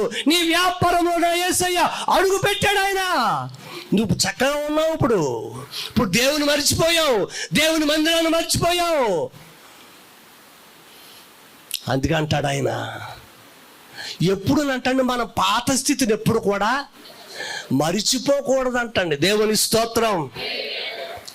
ఏంటి, ఎన్నో సాక్ష్యాలు ఉన్నాయి నా జీవితంలో ప్రియులారా, చాలా ఉన్నాయి సాక్ష్యాలు. భయంకరమైన కష్ట సమయములు, సుడిగుండాల్లో దేవుడు మనల్ని ఎలా పట్టుకున్నాడో తెలుసా? అవసరమైతే ఆయన దెబ్బలు భరించాడు.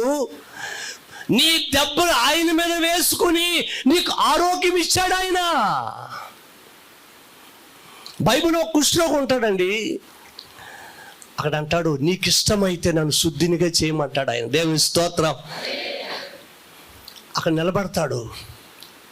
అప్పుడు యేసు ప్రభువు వారు వెంటనే ఆయన దగ్గరికి వెళ్ళిపోతూ ఉంటాడు.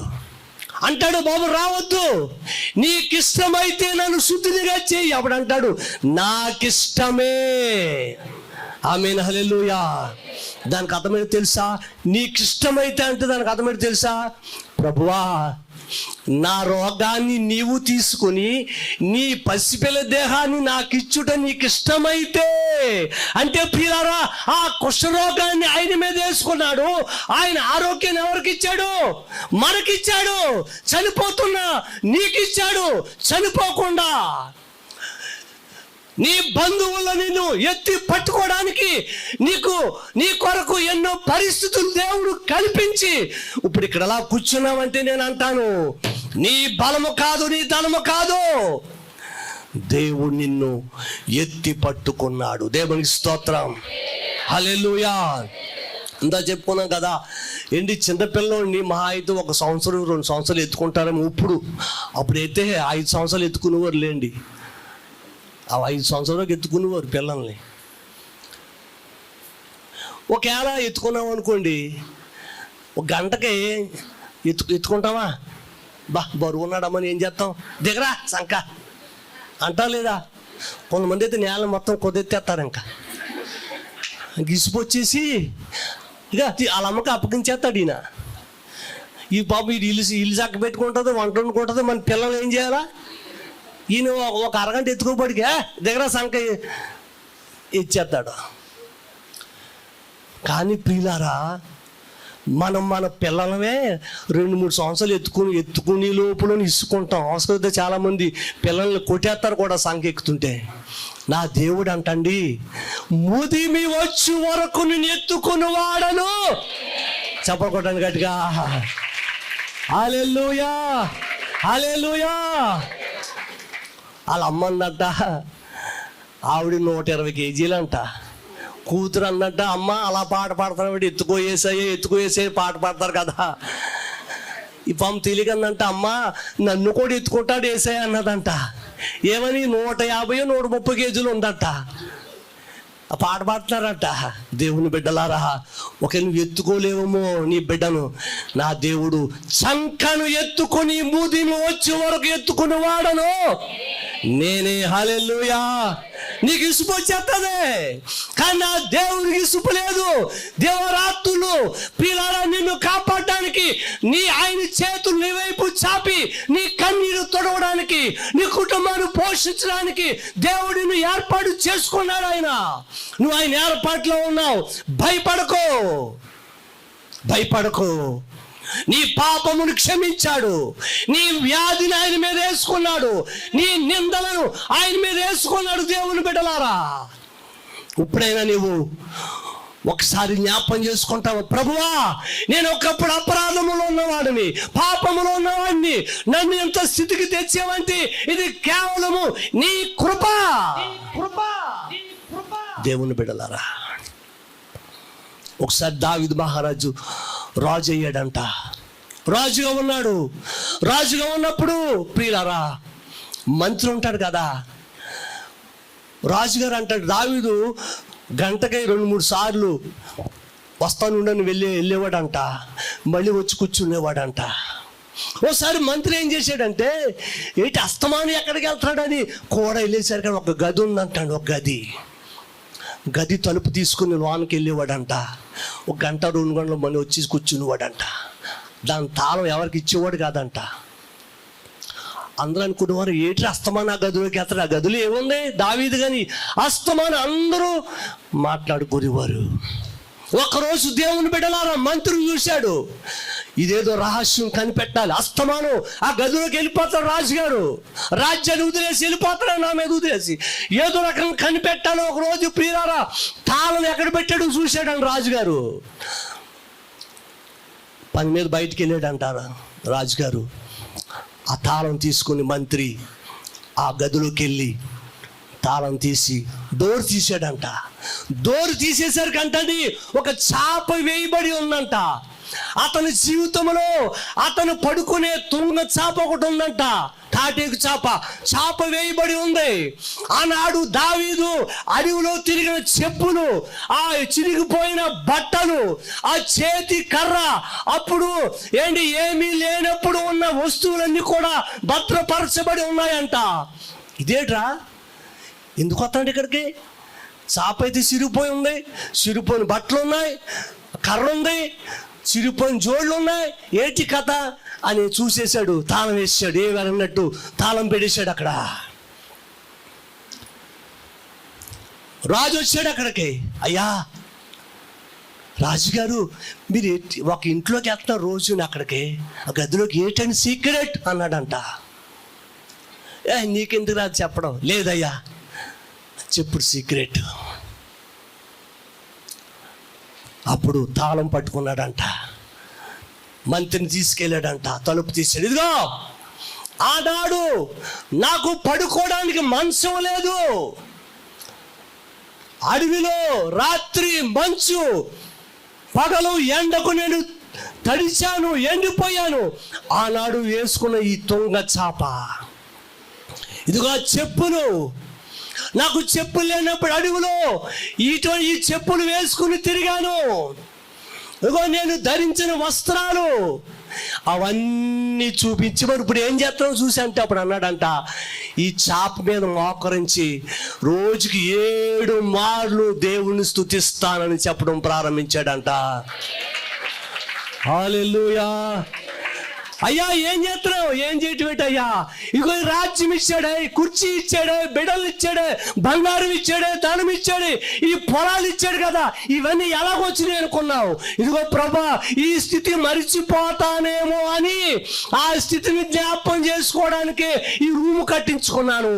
అందుకే ఈ రూములు అప్పుడప్పుడు చూసుకుంటాను, తొంగసాపు మీద నేను అలా ప్రార్థన చేసుకుంటాను, పాత చెప్పులు చూసుకుంటాను. ప్రభా అప్పుడు బంగారం చెప్పులు ఇచ్చేవయ్యా, ఈ పాత బట్టలు చూసుకుంటాడంట, రాజవస్త్రాలు ఇచ్చేవయ్యా. దేవుని బిడ్డలారా, నేను అంటాను, ఇప్పుడు ఈ స్థితిలో మనం ఉన్నామంటే ఆ స్థితి దేవుడు మనకిచ్చాడు. ఆమేన్. హల్లెలూయా, హల్లెలూయా.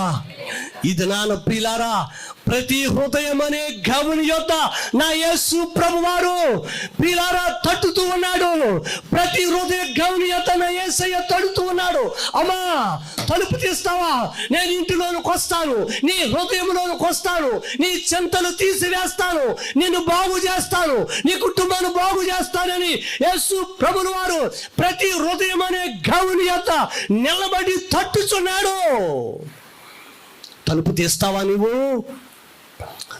ఆయన ఆహ్వానిస్తావా? దేవుని బిడ్డలారా, ఇదిగో గవుని యొద్ద ఎదురయ్యింది. ఏమి ఎదురైంది ఆయనకి? మరణం ఎదురైంది. అనుకుందే ఇలాంటి వాళ్ళు ఎంతోమంది చూశాను అనుకుంది, కానీ యేసే సంగతానికి తెలియదు. అందుకే యేసు ప్రభు వారు మరణములోనికి వెళ్ళి మరణపు ములును విరిచి ఆయన దినాల తండ్రి కుడిపాశానికి వెళ్ళిపోయాడు కూర్చోడానికి. దేవునికి స్తోత్రం, హల్లెలూయా. అందుకే ఈ రాత్రి ప్రియులారా, నీ చింత యావత్తు ఉన్నా నువ్వు భయపడొద్దు, టెన్షన్ పడకు ప్రియులారా. యేసయ్య నిన్ను ఆదరించేవాడు. ఈ లోకములో తల్లి మరిచిన, తండ్రి విడిచిన, నిన్ను విడిచిపెట్టనివాడు నా యేసయ్య. దేవునికి స్తోత్రం. చూడండి, సమూయేలు గ్రంథములోనికి వెళదాం. సమూయేలు గ్రంథము 2 సమూయేలు రాసిన గ్రంథం 9వ అధ్యాయము. అక్కడ ఒక భాగం మనకు కనబడతా ఉంటుంది. అక్కడ దావీదు మనకు కనబడతాడు రాజుగా. దావీదు రాజుగా ఉన్నప్పుడు తన స్నేహితుడు యోనాతాను ఉంటాడు. యోనాతాను ఇద్దరు మంచి స్నేహితులు. అయితే వాళ్ళందరూ చనిపోతారు. ఒకసారి సేవకుని కేకేసి, అయ్యా, నా సౌలు రాజు కుటుంబంలో నేను ఆహారం పెడతాను, నేను పోషిస్తాను, ఎవరైనా వంశములో ఉన్నారంటే ఒకడు ఉన్నాడని ఒకడు కేకలేస్తాడు. అయ్యా, ఉన్నాడు.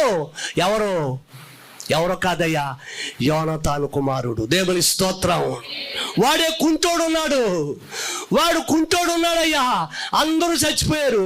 వారి వంశములో ఒక కుంటివాడు ఉన్నాడు. చూడండి, ఆ భాగాన్ని చదవండి. 2వ సమూయేలు రాసిన గ్రంథములో ఒక చక్కని మాట, 9వ అధ్యాయము.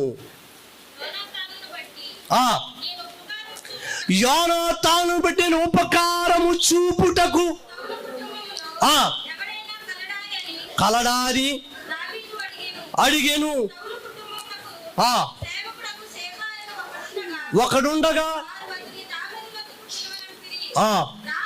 రాజు షీబావు నీవే కదా అని అడుగగా, ఆమేన్, హల్లెలూయా అన్నాడయ్యా. ఎవరైనా ఉన్నారా? నేను సహాయం చేస్తాను, వాళ్ళకి బట్టలు ఇస్తాను, నా దగ్గర ఉంటే పోషిస్తాను. ఉన్నారా? ఎవడున్నాడు? ఒకడున్నాడు. వాడు కుంటోడా తీసిరని అన్నాడంట. వెళ్ళాడంట. చదవన మాట చదవను. అక్కడ ఏమంటున్నాడు? రాజు యెహోవాకు దయ చూపునట్లుగా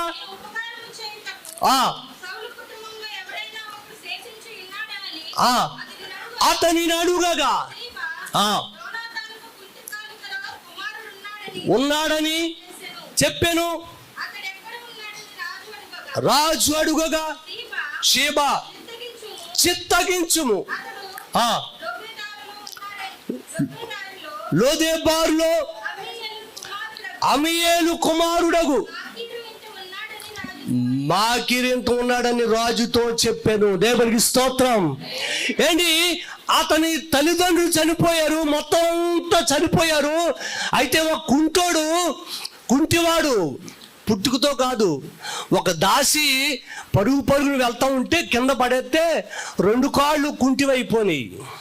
రాజు మనవడు ఆ వ్యక్తి, ఆ బిడ్డ చనిపోయిన తర్వాత ఇతని ఆస్తి ఎవరో తీసేసుకున్నారు, మొత్తం ఇతను తవ్వేసారు. ఇతను అంటండి ఎక్కడో ఒక చవిటి భూమిలో ఉన్నాడంట, ఎక్కడో ఒక ఇంట్లో ఉన్నాడంట. పాపం చోటు లేక, మాసిపోయిన బట్టలతో, పనికిరాని జీవితంలో, ప్రియులారా పనికిమాలి పరిస్థితిలో ఉన్నాడంట. ఎవరో పట్టించుకోలేదంట. రాజు మనవడై ఉండి చాలా ఆస్తి ఉంది, కానీ ప్రయోజనం ఏముంది? ఏమి లేదంట. ఒంటరిగా బ్రతుకుతున్నాడు, భీతితో బ్రతుకుతున్నాడు, రకరకాల పరిస్థితుల్లో బ్రతుకుతూ ఉన్నాడు. ప్రియులారా, ఎవరు అతను ఆదరించలేదంట. అప్పుడు దావీదు, ఎలానే వెళ్ళి ఆ వ్యక్తిని నా యొద్దకు తీసుకురండి. దేవుని స్తోత్రం. వెళ్ళేసరికి అంటండి చీకటిలో ఉన్నాడంట, పనికిరాని చవిటి భూమిలో ఉన్నాడంట. వాళ్ళతో ప్రియులారా చెలగాటం ఆడుతూ ఉన్నాడు. వాడిని అంటండి తీసుకొచ్చారంట, నిలబెట్టారంట, చక్క స్నానం చేయించారంట, చక్కని బట్టలు ఇచ్చేటప్పుడు రాజు అన్నాడంట, ఒరే బాబు ఇలా నా మాటిను. ఏంటండి అయ్యా రాజా, నువ్వు చచ్చినంత కాలము నా బల్ల యొద్ద నువ్వు భోజనము చెయ్యాలి. ఆమేన్. హల్లెలూయా, హల్లెలూయా. నువ్వు చచ్చేంత వరకు కూడా బయటికి వెళ్ళొద్దు. నీకు భూమి ఎంత రావాలో, నువ్వు ఎంతైతే పోగొట్టుకున్నావో, ఎంతైతే విచారములో ఉన్నావో, ఎంతైతే కీడులో ఉన్నావో అదంతా నేను చూసుకుంటాను. నువ్వు మాత్రం ఎక్కడికి ఇక్కడి నుంచి బయటికి వెళ్ళకో. ఉదయం లెగడం, స్నానం చేయడం, చక్కగా టిఫిన్ చేసి భోజనం చేసి నా పక్కన కూర్చో. నేను ఎప్పుడైతే తింటానో నా ప్రక్కన నా బల్ల అక్కడ ఉంటుంది, అక్కడ రాజు బల్ల యొద్ద అని ఉంటుంది అక్కడ. దేవునికి స్తోత్రం. ఏ బల్ల అంటది?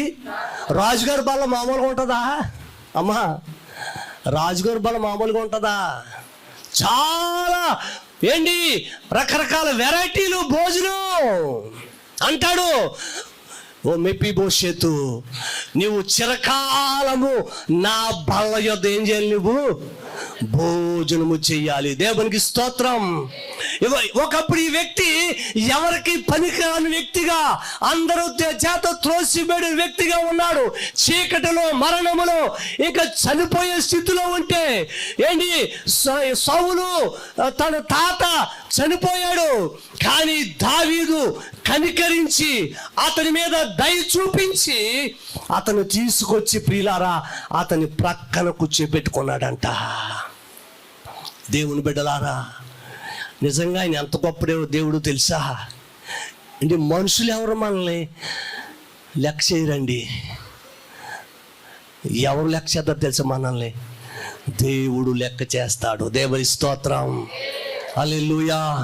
ఒకసారి అమెరికా ఒక పాస్టర్ గారు అక్కడ వాక్యం చెప్తుంటే వెళ్తూ ఒక వ్యక్తి పని మీద చూడడానికి వెళ్ళాడట. ఒక వ్యక్తి చూడడానికి వెళ్ళాడంట. అది పెద్ద చర్చు. అక్కడ అంటే అందరూ కూడా ఉన్నత అధికారులు, పెద్ద పెద్దవారు కార్ల మీద వస్తున్నారంట, వెళ్ళిపోతున్నారు, ఆరాధన జరుగుతుంది. ఆ రోజు ఆ వ్యక్తి అంటండి, ఒక పేదవాడు వ్యక్తి అక్కడికి వెళ్ళాడండి. గేట్ దగ్గరికి వెళ్ళేసరికి, అయ్యా ఈరోజు చర్చిలోకి నేను వెళ్తానయ్యా, వాక్యం వింటానంట అన్నాడు. నీలాటోడు కాదని చర్చు, బయటికి వెళ్ళి అన్నాడంట. ఆ తోటలో పాప కూర్చుని ఏడుతున్నాడంట. పెద్ద పెద్దోళ్ళు వచ్చే చర్చిలోకి వెళ్తున్నారు, చక్కగా దేవుని వాక్యం వింటున్నారు. ఈడు మాత్రం ఏడుస్తున్నాడు. ఆ తోటలో కూర్చుని ప్రభువాను అందులోకి వెళ్ళవట్లేదు. అప్పుడు ఒక స్వరం పడుతుందంట. అన్నాడంట ఆ దేవుడు, ఒరే నన్నే వెళ్ళవట్లేదు అందులోకి, నిన్నెక్కడ వెళ్ళేస్తారా అన్నాడంట. ఏంటి, యేసు ప్రభునే లోనికి వెళ్ళవట్లేదంట. గీడికేం చోటు ఉంటుంది ఇంకా? ఒరే నన్నే వెళ్ళవట్లేదు, నేనే బయట ఉన్నాను రా, ఇదిగో చూడు నేనే నీ పక్కన ఉన్నాను, కానీ నన్నే లోనికి వెళ్ళవట్లేదు వాళ్ళు. నీకెక్కడ చోటు ఉంది? నేను అంటాను, మనం అనుకుంటాం ఎన్నిక లేని వారిని ఎన్నిక చేసే దేవుడు. చప్పలు కొట్టు గట్టిగా. ఎన్నిక లేని వారిని ప్రియులారా ఎన్నిక చేసేవాడు ఆయన. బలహీనులను బలపరిచేవాడు. నువ్వు ఎలాంటి స్థితిలో ఉన్నా ఈ రాత్రి నువ్వు భయపడకు. దేవుడు నీతో మాట్లాడుతున్నాడు. అమ్మా, దేవుడు నీతో మాట్లాడుతున్నాడు. నీవు ఏ పరిస్థితిలో ఉన్నావో, ఒంటరిగా ఏడుస్తున్నావు ఎవరు లేనప్పుడు, ఒక్కొక్కసారి నీవు పడుకున్నప్పుడు నీకు నిద్ర పడటం లేదు. దేవుని బిడ్డ, ఈ రాత్రి దేవుడు నీతో మాట్లాడుతూ ఉన్నాడు. ఈ రాత్రి నీ బాధను తీసివేయబోతూ ఉన్నాడు. దైవజనుడు దాని కొరకే ఈ ప్రార్థన ఏర్పాటు చేశారు. నీవే స్థితిలో ఉన్నా భయపడకు. నన్ను ముట్టిన దేవుడు, నన్ను స్వస్థపరిచిన దేవుడు, నన్ను వాడుకున్న దేవుడు నిన్ను కూడా వాడుకోవడానికి ఆయన సిద్ధపడుతూ ఉన్నాడు. హల్లెలూయా. ఒకసారి ఇలాగ ఆన్లైన్ టేప్ జరుగుతుందండి. ఇందా చెప్పారు అయ్యగారు, ఐతుక్ అనే సహోదరుడు యవనస్తుడు ఎక్కడు నిద్రపోతాడంట చెప్పండి అబ్బా. నిద్రపోతాడు పాము. నిద్రపోవడానికంట, నిద్రకంటండి అదేటో కానీ తెలియదు, కానీ ఎక్కడున్నా కునుకొచ్చేస్తుంది. అదేటో మనకు తెలియదు నాకు. రోజు నిద్ర అయినా సరే మళ్ళీ కూర్చున్న కొంతమంది బస్సులో కూడా నిద్ర వచ్చేస్తూ ఉంటుంది. నేను అప్పుడప్పుడు ఒరిస్సా కటక వెళ్ళిపోండి, నాకు నిద్ర అట్టదండి ప్రయాణాల్లోని. కొంతమంది ఇటు బస్సు కొట్టి నిద్రపోతారు, మరి అదేటో తెలీదు. మరి ఏంటి, ఒక ఆవిడ అలాగే కటక దిగిపోయి 300 కిలోమీటర్లు వెళ్ళిపోయింది, నిద్రపోయి వెళ్ళిపోతే ఇంచుమించు మేము ఫోన్ చేసి ఆవిడని పట్టుకోవడానికి 4 రోజులు పట్టిందండి. భాష రాదా ఆవిడకి, తెలుగు అంతా అక్కడ హిందీ, ఒడియా, తమిళు. 300 కిలోమీటర్లు వెళ్ళిపోయింది. ఎక్కడ ఏంటి 700 కిలోమీటర్లు ఆగాలి అక్కడ. 700 కిలోమీటర్లు ఆగలి, నిద్ర వస్తుంది ఇవిడి. నిద్ర ఎక్కడికి వెళ్ళిపోయింది? 300 కిలోమీటర్లు. ఎంత అయింది? ఇంచుమించు 50,000 అయ్యి ఆమె తీసుకురాబోడికి. దేవుని స్తోత్రం. ఆల్రెడీ పేరు పెట్టారు. పెడితే ప్రియులారా, మరి మంచి వాక్యం జరుగుతుంటే అప్పుడు అండి మా చిన్నప్పుడు గోళాలు కుడుతు గోళాలు ఉండి అందులో నీళ్ళు వేసేవారు. పెద్ద కుడుతులాగా ఉండి దాని నిండా నీళ్లు ఉన్నాయన్నమాట. నీళ్ళు ఉండి అందులో తవుడేసి ఉంటారు పాపం. వాడు ఏం చేశాడు, వాక్యం వెళ్ళాక ఆ పంచను అలా జారబడ్డాడు. వచ్చి ఒక కుర్రోడు పంచం జారబడ్డాడు అనమాట. చాలా ఎత్తుగా ఉంది, వాక్యం తలుపు తీసుంది. వాక్యం విట్టి ఏం చేయడంటే పాపం నిద్రపోయితే మనోడు ఏం చేయడంటే ఈ పక్కన ఉంది కుడుతుగుండి, దాని నిండా కంపు వాసన అనమాట. అంటే ఆ ఆవులు తాగి ఆ తవుడు ఉంది. సరిగ్గానండి నిద్రపోయి సరిగ్గా కుడుతు గుండీలో పడిపోయాడు. బాప్తిజం తీసేసుకున్నాడు. ఎవరెవరికైనా బాప్తిజం తీసేసుకున్నాడు. బాబాయ్ బాబాయ్ బాబాయ్ అంటున్నాడండి. నీళ్ళు తాగేసాడు. మనోడు కోమలోకి వెళ్ళిపోయాడు. వెంటనే తాతయ్య గారు పాట పాడమని బయటికి తీసుకొచ్చి ప్రార్థన చేశారు ఆడి కోసం. ప్రార్థన చేస్తే ఎవరే ఒప్పుకోరా, అలా ఎప్పుడు నిద్రలో ఒప్పుకోరా, చర్చిలో ఉంటావా, ఆదివారం చర్చికి వస్తావా, శుక్రవారం ప్రార్థన వస్తానయ్య గారు. అలాగ ప్రార్థన చేశారు ప్రియులారా. దేవుడు ఐతుకును బ్రతికించినట్లుగా బిడ్డ మళ్ళా బ్రతికాడు. ఆమేన్. హల్లెలూయా, హల్లెలూయా. దేవుని బిడ్డలారా, నేను అంటున్నాను, ఈ రాత్రి నువ్వు ఏ స్థలములో నువ్వు బంధింపబడి ఉన్నావు. ఇదిగో మెఫీబోషెత్ అనే వ్యక్తి చీకటి స్థలములో బంధింపబడి, పాపపు స్థలములో బంధింపబడి, ఎవరికి అక్కర లేకుండా బంధింపబడి ఉన్న ఆ వ్యక్తిని రాజు దయ చూపాడండి. రాజు దయ చూపాడు. రాజు దయ చూపి వెళ్ళాడు, మనిషిని పంపించాడు. వచ్చాడు, నమస్కారం చేసి అంటాడు, అయ్యా నేను కుక్కనయ్యా, నాకెందుకయ్యా ఇది లేదురా, మీ తండ్రి నా చాలా మంచోడు, నీ తండ్రిని బట్టి నేను దయ చూపుతూ ఉన్నాను. దేవునికి స్తోత్రం. హల్లెలూయా. ఇది మన యేసు ప్రభువారు ప్రియమైన దేవుడు నిన్ను ఏదో ఉందని నిన్ను కరుణించలేదు. యేసయ్య ముఖం చూసి, యేసయ్య ప్రేమను చూసి నేను ఇతను కనికరించబడ్డావు. ఎంత ప్రియగా మనం కూర్చున్నావంటే, ఎంత ప్రార్థన పూర్వకంగా ఎక్కడ ఉన్నావంటే, నీ బలం నా బలము ఎందుకు పని చేయదు. కానీ యేసయ్య నీ బదులుగా, నా బదులుగా సిలువలో యజ్ఞ పశువుగా మారిపోయి నీకేదైనా రక్షణ భాగ్యాన్ని దేవుడు కలుగు చేశాడు. ఆమేన్. హల్లెలూయా. వచ్చాడంట. ఆ బాబు కంగారు పడకరా, నీవు ఆస్తి ఎంత పోగొట్టుకున్నావో, ఎంతైతే పోగొట్టుకున్నావో అంత ఇప్పిస్తానని వాగ్దానం చేశాడు. ఇదిగో ఈ వేళ నుంచి నువ్వు మంచి బట్టలు కట్టుకో, మంచి బట్టలు కట్టుకో. నేను టిఫిన్ చేసినప్పుడు, నేను భోజనం చేసి నా పక్కనే కూర్చో. అబ్బా ఎంత దర్జా అండి. ఒకప్పుడు ఎందుకు పనికిరాని వ్యక్తి ఇప్పుడు ఎవరి పక్కన కూర్చున్నాడంట? అబ్బా ఎవరి పక్కన కూర్చున్నాడు? ఏంటి ఎలా ఉంటుందండి? రాజుల పక్కన కూర్చుంటే ఎలా ఉంటుంది?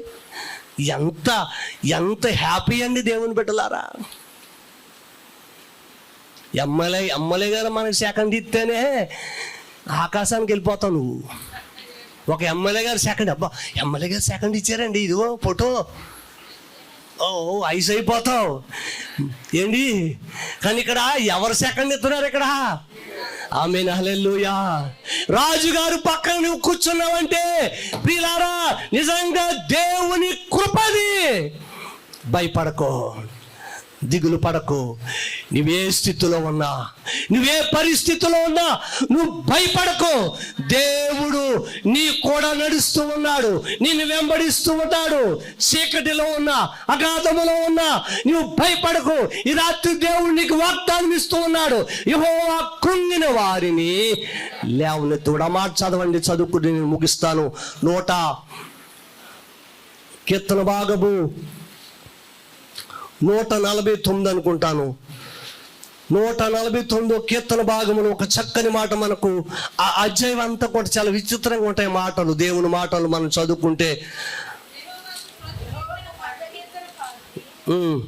146 అండి, 146 7వ వచనం అండి. ఆయన ఎన్నడూను మాట తప్పనివాడు, బాధపరచబడు వారికి ఆయన న్యాయము తీర్చును, ఆకలి కొనిన వారికి ఆహారము దయచేయును. యెహోవా బంధింపబడిన వారిని విడుదల చేయును. యెహోవా గుడ్డివారి కన్నులు తెరవచేయువాడు. యెహోవా కృంగిన వారిని లేవనెత్తువాడు. యెహోవా నీతిమంతులను ప్రేమించువాడు. యెహోవా పరదేశులను కాపాడువాడు. ఆమేన్, హల్లెలూయా. ఎన్ని వాగ్దానాలు ప్రియులారా. బంధింపబడిన వారు, అబ్బబ్బా, ఏం చేస్తాడంట ఆయన? విడుదలంట. గుడ్డివారు కన్నులు. ఇదన్నా చాలా ఆత్మీయంగా వారు గుడ్డితనంలో ఉన్నారు చాలా మంది. అమ్మ పైకి బాగానే కళ్ళు కనబడతాయి, పైకి బాగానే ఉంటాయి, కానీ ఆత్మీయ నేతలు ఏం చేసి బిడ్డ? గుడ్డితనము. ఈ లోకమనే దురాత్మ నీకు గుడ్డితనము కలుగు చేసి దేవుని చూడనివ్వకుండా, దేవుని పాటలు విననివ్వకుండా, దేవుని మందిరానికి వెళ్ళనివ్వకుండా నిన్ను అడ్డగిస్తూ ఉంది. ఈ రాత్రి దేవుడు నీతో మాట్లాడుతున్నాడు. ఏ స్థితిలో ఉన్నావు? కురుంగిపోయి ఉన్నావా? సమస్యల చేత ఉన్నావా? బంధింపబడి ఉన్నావా? దేవుడి రాత్రి నీతో మాట్లాడుతున్నాడు. ఆఖరికి ఒక మాట చెప్పి ముగిస్తాను ప్రియులారా. దేవునికి ఏదో చేయబోతున్నాడమ్మా. ఈ రాత్రి నువ్వు బయట అడుగు పెట్టే లోపల దేవుడు నీ బదులుగా ఏదో నీకు, నీ కుటుంబంలో, నీ బిడ్డల్లో, నీ వ్యాపారంలో ఏదో జరగబోతుంది కార్యం. నువ్వు మళ్ళా నెలలో సాక్ష్యం చెప్పడానికి సిద్ధపడి, ఎందుకో తెలుసా? నా దేవుడు సజీవుడు, ఏదైనా చేయడానికి ప్రియులారా సిద్ధపడతాడు ఆయన. నువ్వు మాత్రం నిబ్బరంగా ఉండు. ఈ రాత్రి దేవుడు మనతో మాట్లాడాడు. కష్టమైన, నష్టమైన, ఇబ్బంది అయినా భయపడకు, ధైర్యం తెచ్చుకో. ఒకవేళ నువ్వు కురిగిపోయి ఉన్నావేమో, నువ్వు ఒకవేళ బలహీన పడి ఉన్నావో నాకు తెలియదు, కానీ ఈ రాత్రి దేవుడు లేవనెత్తడానికి సిద్ధపడుతున్నాడు. ఇప్పుడైనా నమ్ముతావా? నమ్మితే కళ్ళు మూసుకోండి, ప్రార్థన చేద్దాం.